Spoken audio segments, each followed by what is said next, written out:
This is the story of Shirley Jane Rose, a 9-year-old girl police say was abducted in Springfield, Missouri in 1975.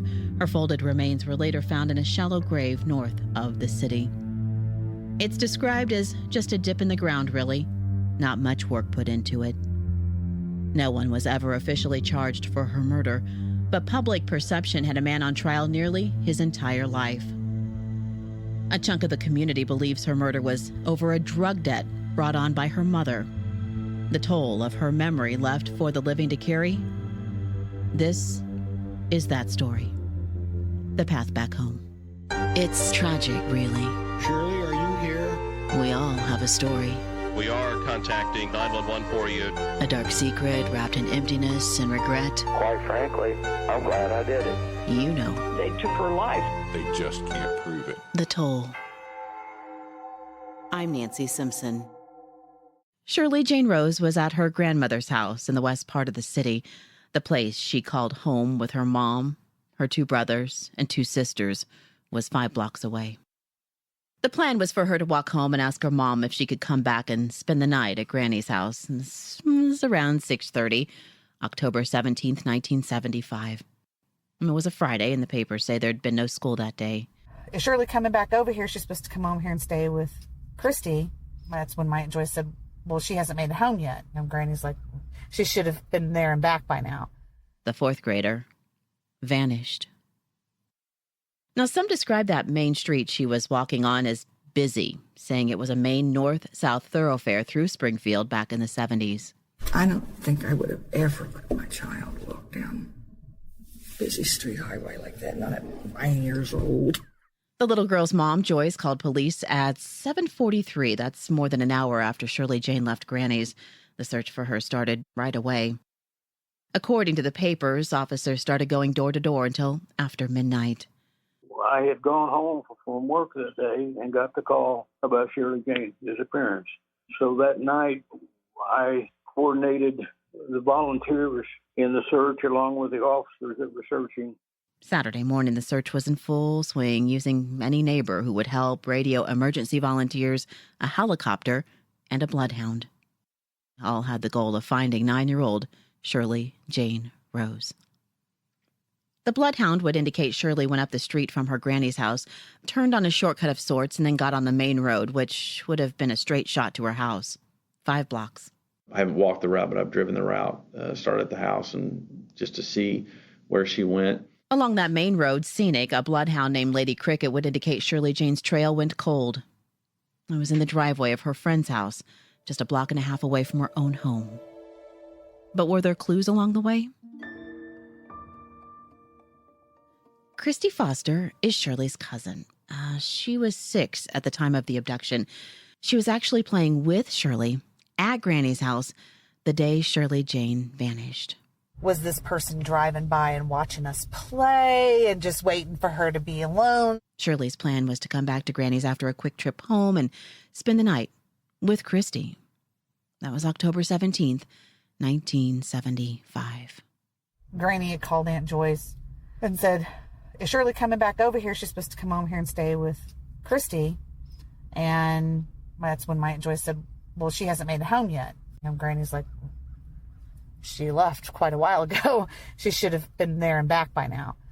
That's the only really memory I have of that day. Joyce Morton, not the mom, but a neighbor of Granny's, has a memory too. She was pulling out of her driveway in the car with her kids, going out to eat. Her daughter, Missy, and Shirley were the same age, and they were friends. Shirley was walking toward that main road. Missy wants to stop and pick her up and take her out to eat with us. And she was, of course, begging. You know how kids do. They beg, oh, Mama, come on, Mama. And I said, Missy, I said, I have to go talk to her grandparents. And I said, we're in a hurry and I want to, and didn't do it. And if I'd taken the time, I don't know if it would have stopped it, but it certainly would have maybe changed things, You think about that. Missy thinks about it. Missy still said, Mama, if we'd only stopped and picked her up, It. Wow. Really an ugly thing. There was word a man in a blue car was seen following Shirley Jane Rose as she walked home. One witness saying he made eye contact with a man who got scared and took off. Shirley was wearing a white embroidered shirt, white pants, and tan shoes. As I walked her path she took that day, there are no sidewalks, and none I could find after researching the area from more than 4 decades ago. It's a hard walk. You're either choosing a deep ditch or walking in the road in many spots. Lieutenant Collie Wilson with the Springfield Police Department pulled a condensed version of Shirley's case file, and we sat down to go over some things. I haven't walked the route, but I've driven the route, started at the house, and just to see where she went.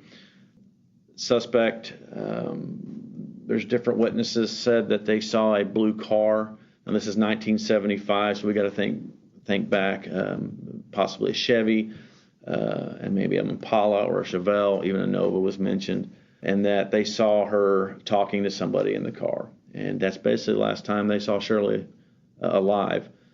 And we're not even sure if it's Shirley, to tell you the truth. When you look at this, they don't say, yeah, that was Shirley talking to the guy. They said it was a young girl talking.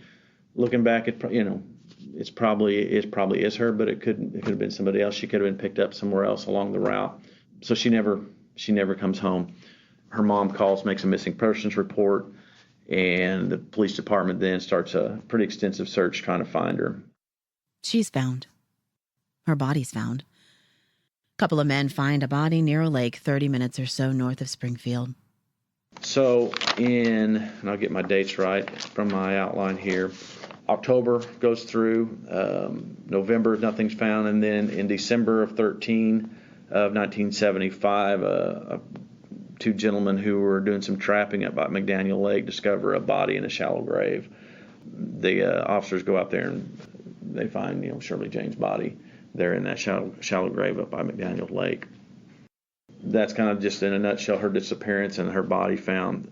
The autopsy then, and most people know this, she had a blouse tied around her neck, and her body was positively identified as Shirley Jane Rose from the autopsy. Jack Sifford, born and raised in Springfield, moved back here and was a police officer in the city in 1975. He worked as a crime prevention officer, which also included being a media liaison. He started a CB radio volunteer club, see something, say something, old school style. He helped with the search when Shirley went missing. Yeah, there was information about somebody had seen a car near her, behind her or something, but that was all that I heard at the time. Jack says when they got word a car driven by a man had been seen following Shirley Jane, it appeared looking in her neighborhood would now be a waste of time. It looked like she was gone. Her grave is described as 3.5 feet long, 18 inches wide, and 18 inches deep. That's a note found in her case file. Jack knows it firsthand. He was called to the area out by the lake to take pictures of her body. Lieutenant Richard Moses, who was the head of the detective division, called me because he knew I had a good 35 millimeter camera, and he wanted me to come up to there and take photographs, which I did. And he gets on scene. Gosh, it's been so long, I forget all the details, but I know it was in a out-of-the-way place, and I had to get instructions how to get in there because I grew up there. I knew where McDaniel Lake was, but this was back in the back somehow or another, and anyway, I got instructions how to walk in, and I walked in there and then met the officers that were there, and Lieutenant Moses, and then saw the body and took photographs and turned that all over to the investigators. She was still clothed. Knees were bent, her legs were put behind her, may have been tied. She was still fully clothed, and she had an article of clothing or a scarf or something, I don't recall, but it was around her throat and her arms on her chest. Yeah, and it wasn't really a grave she had been put in. It was just a depression in the ground that, it didn't only a few inches deep, and then dirt and sticks, rocks, and stuff piled on top of her. So that was easily removed by probably animals or weather or whatever. And I don't mean to get gruesome here.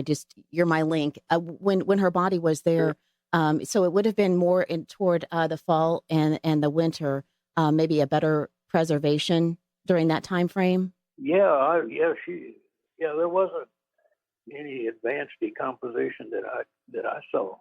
Couldn't see her face. I think she had some of the clothing, the little scarf or something over her face and around her throat. But, the body was intact and clothed, so it was taken that way. And can you talk to me about her legs again? How were they positioned? They were all the way up behind her.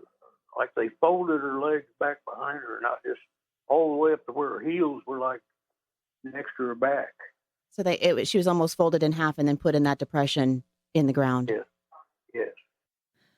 The papers say the area is combed over by police for evidence or clues, but nothing is found.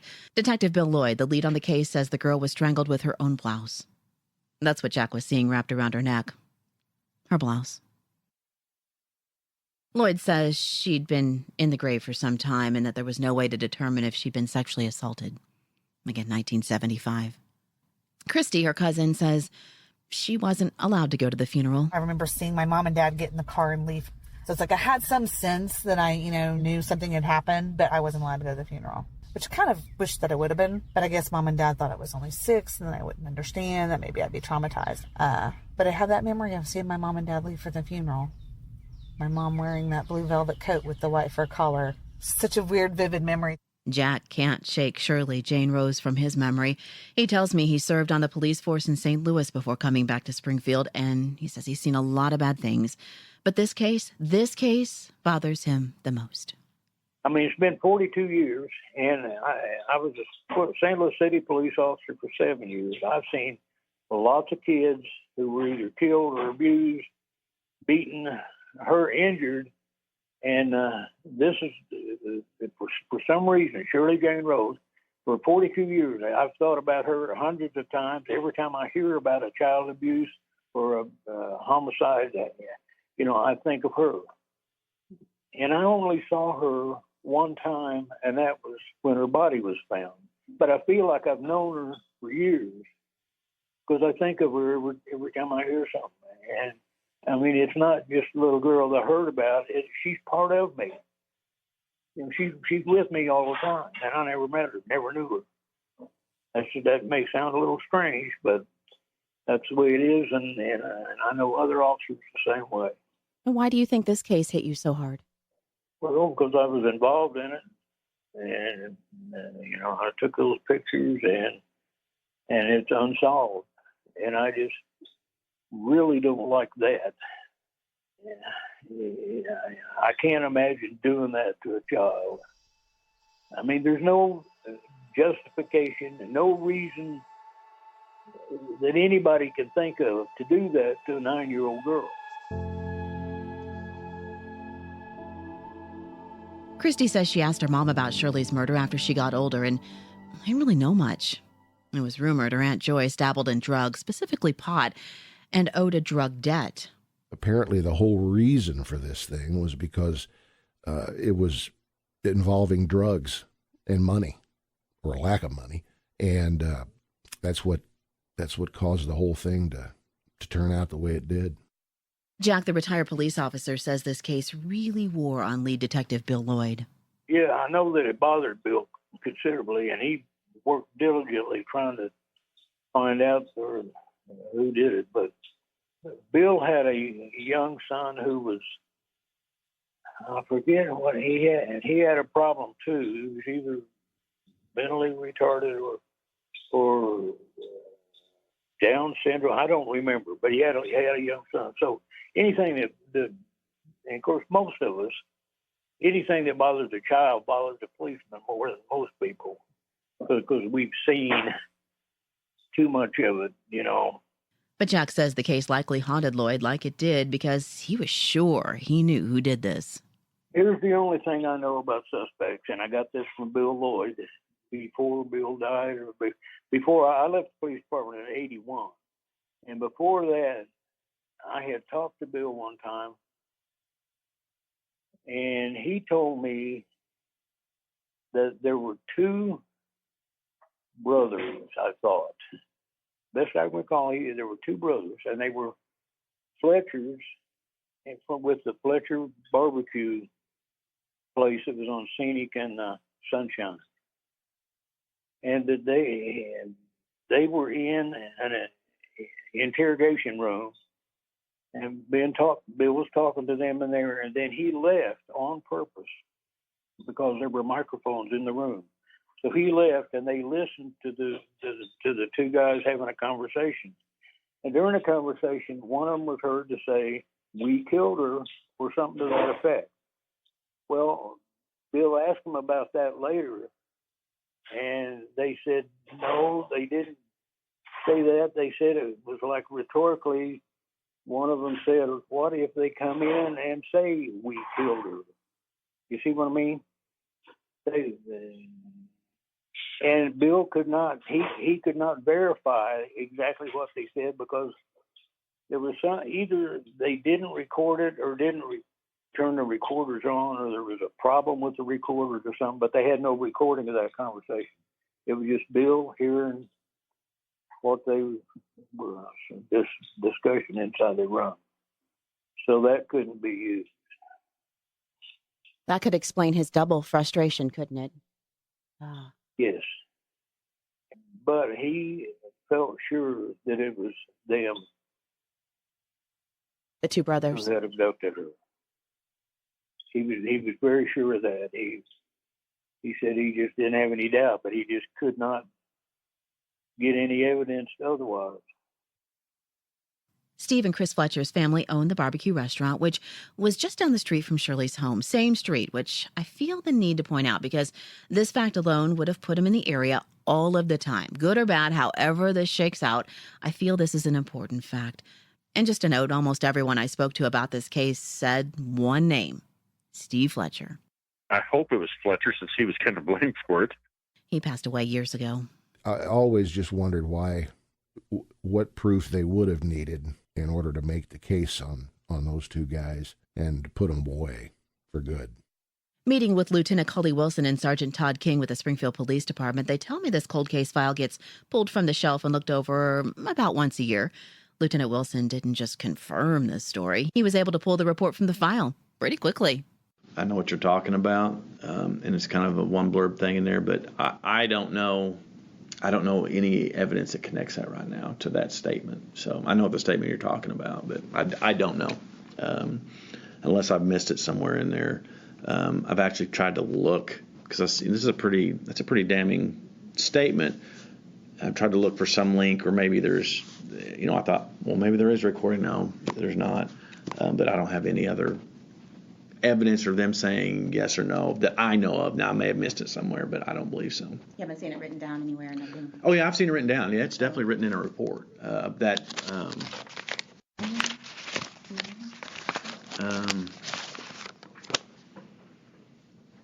mean, that's it. I keep it in front of this. Can you see it? Let me see what I got to do. Since you already know about it. Hold it up. I know you don't have your glasses on at all. No, I'm not going to let you see it yet because there are some details in here that I don't want out yet. Take a look at it. Tell me what you think. There are some stuff in there. But the essence of Detective Lloyd believing this seems to ring true. That does it. He wrote it. He put it in a report. It's a short report, but yeah. It only looked 4 lines long. Yeah. 5 lines long. Does that sway an investigator? When oh, you get yeah. in your mind that you think something? Anytime you get that piece, your mind's going to go whoop, and then I'm going to go this way with this. What you got to do as an investigator is, at some point, you can run with it. Start. That's a good lead. Let's go with it. But at one point, you got to, if it's starting, you got to stop every once in a while and go, okay, am I going? And that's the checks and balances as a good investigator of, do I keep going with this, or do I need to stop, step back, and then look at everything? Or I need to keep going with this, step back, go to my supervisor, my sergeant, and go, this is what I got. I'm wanting to go this way. And our guys do that a lot because as investigators, our group are a tight-knit group, and we bounce ideas off each other all the time and really use that. But it's easy. You get, especially in a case like this, you get that, oh, wow, I heard him say this, man, let's go with it. And I could see it being very easily get tunnel vision on something like that. But you got to realize when the well starts running dry, you may have to start digging somewhere else. So, your opinion? it's not anything that's like earth-shattering. No. Oh my gosh! But it's just there's some pieces in there that we can use later on. I will confirm that the question you asked about hearing them say something, yeah, that's true, and this is what this is. Okay. But without giving you all the details of what was said, what he heard, I'm not ready to give you that yet. Okay. Okay. But Jack's story's true. Yeah. Okay. We found Cloyd Steiger. He was with the Seattle Police Department for 36 years, most of those as a homicide detective. He's now with the Washington State Attorney General's office. He's a chief criminal investigator in the Homicide Tracking System Division. And he's seen a lot, too. He wrote a book called Homicide, The View from Inside the Yellow Tape, a true crime memoir. I asked him to weigh in on certain aspects of this case, this being one of them, tunnel vision, being a detective, also being human. If that was the case and he knew that they said that, you could see why he's focusing in on them. It's absolutely devastating that wasn't being recorded at the time. I don't have a problem with focusing on that if that's what you heard. But I do have a problem with the detectives who decide what the answer is at the beginning and only look for evidence that matches their theory. You have to go where the evidence takes you. And if it takes you completely the opposite direction that you were going at one point, then you have to turn around and go that direction. Like I said, I've investigated hundreds of murders, some very simple, some very complex. And in almost all of them where the person wasn't arrested at the scene by patrol before I got there, the first few days you start out investigating things that ends up having nothing at all to do with your case because it's just all this information's coming in and you're focusing here and focusing there. It's not, but if you did hear two brothers say, we did this, we got to do something, that's certainly a reason to focus on them. You certainly can't eliminate all other information you get, but I don't have a problem focusing on them if it really happened, and that's true. So, it's kind of a mixed bag. It's hard to go back and say, I should have done this, I should have done that. But you do have to go. You have to follow the signs, the evidence you have, information you have coming in.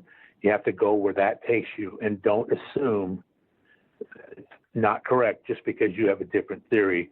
That's what a bad detective does. A bad detective decides what the answer is and then goes out looking for information to support his thesis. You have to go with the flow and go where it takes you. And if it takes you in a completely opposite direction that you think you should go, you have to go there. Looking over the old newspaper articles, a couple of men, 22 and 24, are arrested on suspicion of murder. Now, the younger one reportedly had a car that matched the description of one that may have been near Shirley Jane, at least according to witnesses. The car is impounded, and it doesn't appear officers found anything. The prosecutor in Greene County at the time was contacted about possible charges against these suspects. The paper says the parents of one of the men were talking to detectives. This little line leads me to believe that these are not the Fletcher brothers referenced by former Officer Jack Sifford. Lieutenant Wilson says, I'm right. We have other suspects that we know of, other than Mr. Fletcher. In fact, we arrested two of them. I said back in 75, but I don't have any, there's no evidence. Were those the two men who were arrested at the same time? Yeah. Are they dead? Nope. But they were arrested and then let go. Correct. There's an interview Joyce, Shirley Jane's mom, did with the paper on the 20th anniversary of the little girl's death. That's going to be 1995. She passed away in 2002. Rumor. But I heard that her mom was involved in drugs, and I'm sure that's come up before, too. And that this was revenge. Apparently the whole reason for this thing was because it was involving drugs and money, or lack of money. And that's what caused the whole thing to turn out the way it did. She's again forcefully denying a police theory that her 9-year-old daughter was killed because of a bad drug deal. She tells the Springfield News Leader, the paper, she never owed drug money. She'd pay up front and purchase more with the money that was left over after paying bills and getting groceries. Then she gives this. She says she once bought some marijuana that had been dried in a clothes dryer. That process burned out the chemical that creates a high. This made her marijuana worthless, so she had a party and just gave it all away. A big-time drug dealer whose name was Jim Snakeman Sullivan met Joyce Rose before his untimely death. He was murdered ambush style. He told her that she had embarrassed the man who sold her the pod and his supplier. He said taking Shirley Jane was a payback. Joyce told the reporter that was the only thing that anyone said at the time that made any sense. She tells the paper she knows police found her not helpful during the initial investigation. She says she was afraid. Her quote, "I had a little girl missing. I was dealing drugs. I just kept waiting for them to take my other kids away from me. I remember being at the funeral and feeling like I was up on a hill. I could see the people and I felt sorry for them, but I didn't feel like I was there." She told the reporter she had her own theories about who killed her daughter. I've always had Fletcher in mind, and for no reason other than what law enforcement said. That was a belief for many years that he was involved, that there was some kind of drug deal. In fact, just off the top of my mind, it seems like there's even a rumor that she was made to start digging her own grave. She also said she'd now cooperate with police to bring her daughter's killer to justice. That never happened. At the time of her death, Shirley has a sister who is 16, a 15-year-old brother, a 13-year-old brother, and a sister who is a toddler. The house they lived in was split into a duplex. It's still there. As the years passed and no one was charged for her murder, people started talking about other theories. Did she make it home? No one has ever come forward to say they saw her get pulled into a car or climb into a vehicle of any kind. So is that really what happened? Or did she make it home? I'm not saying her family had anything directly to do with her murder, but you do have to pose the question. I just think I go back to family, too. I'm kind of like, whether she was involved with someone.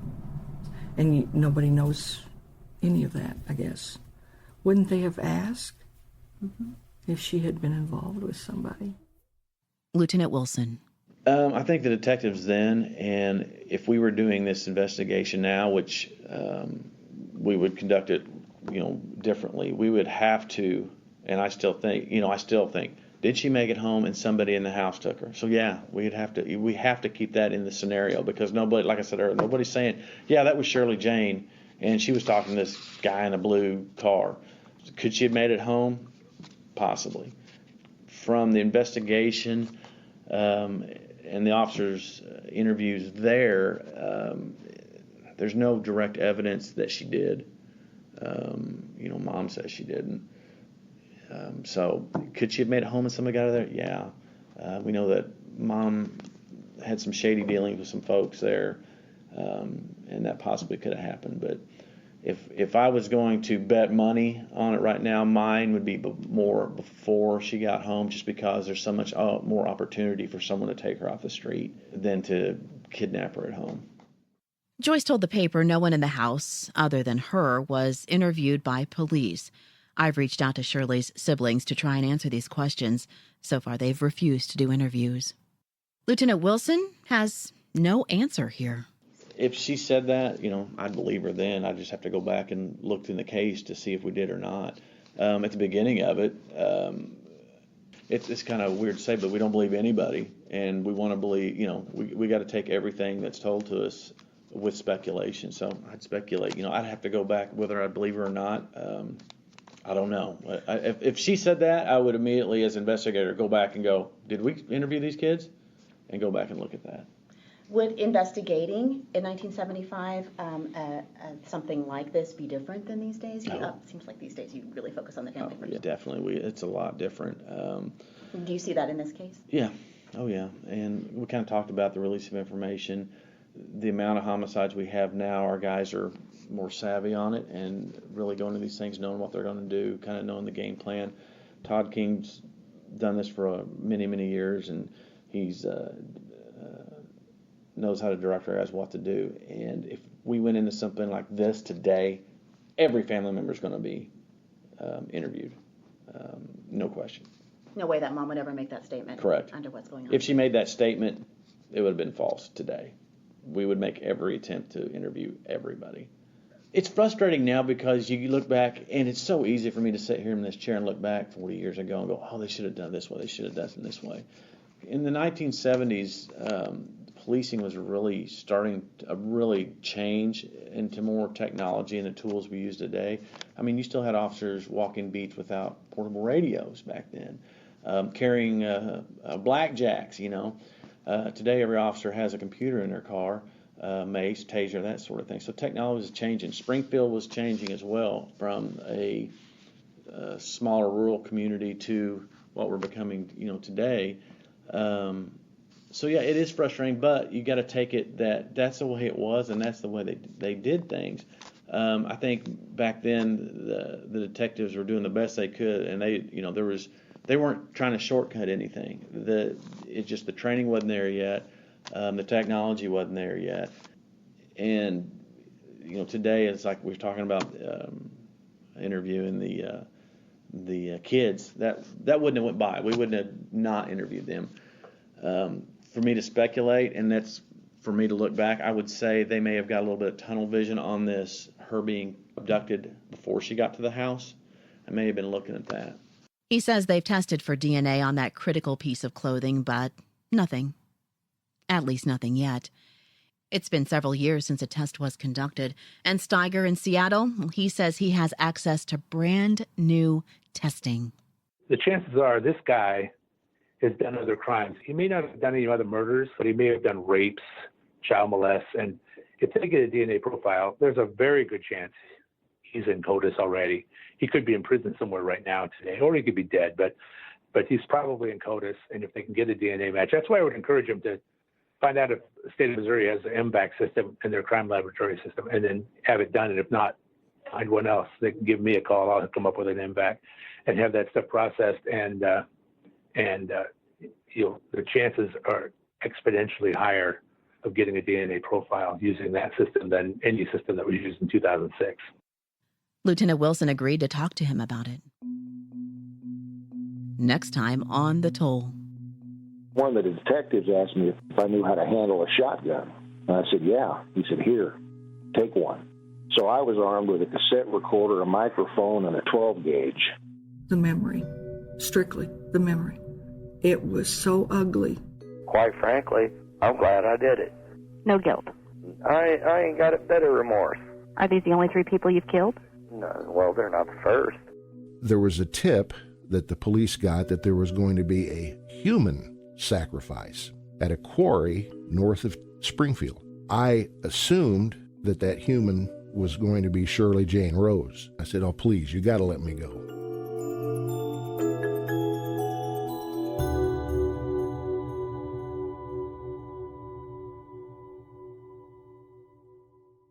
If you enjoyed this and want to continue the journey, please subscribe to The Toll.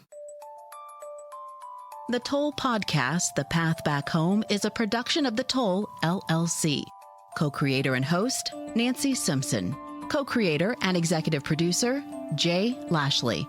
Technical producer and audio editor, Kat Morgan Gaines. Marketing manager, Pamela Shelby. Web design and digital creative director, Shelby Powers. Technical analyst for digital strategy, Christina Oswald. Special thanks to Eliza Blackwood, transcriptionist, and Austin Robertson, voiceover. Original theme by Jay Lashley. Additional music by FirstCom. Reproduction or use of any part of this podcast without the express permission of the Toll LLC is prohibited. Get updates at our website, thetollpodcast.com.